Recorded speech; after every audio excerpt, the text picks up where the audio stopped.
रश्मिता त्यति गोरो अझै त्यति कालो यो जोडी हेर्दै बेला चाहिँ मलाई पूजा शर्माको एउटा फिल्म याद आइरहेछ कि होइन कालो केटा देखेपछि भागिरहेको होइन साथीलाई के भन्ने होइन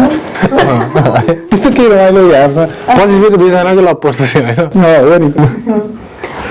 मलाई चाहिँ कस्तो लाग्छ भन्दाखेरि चाहिँ यो एउटा स्टेरियोटिपिकल सोसाइटल नर्म हो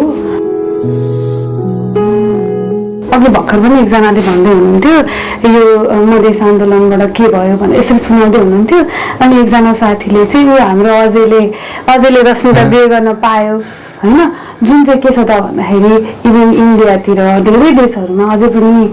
जातीय हत्या नै हुन्छ अब डिफ्रेन्ट समुदाय होइन दुवैजना त पनि घरमा कुरा राख्न त अलिकति सहज त भएन होला होइन अनि रश्मिताजीले चाहिँ पहिला घरमा बुवा मम्मीलाई कसरी कुरा सेयर गर्नुभयो अजयजीको विषयमा चाहिँ सो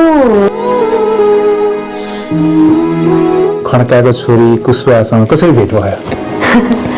सो हामी चाहिँ सानै उमेरमा भेट भयो हाम्रो चाहिँ है म नि बास्केटबल खेल्थेँ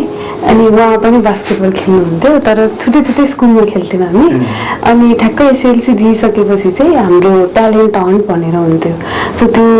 साइन्स पढ्ने मान्छेहरू ब्रिज कोर्स जान्थे होइन अनि त्यसपछि अब हामी जस्तो खेल्ने मान्छेहरू चाहिँ हामी चाहिँ यस्तो त्यो 3 महिनाको ग्यापमा चाहिँ केही न केही यस्तै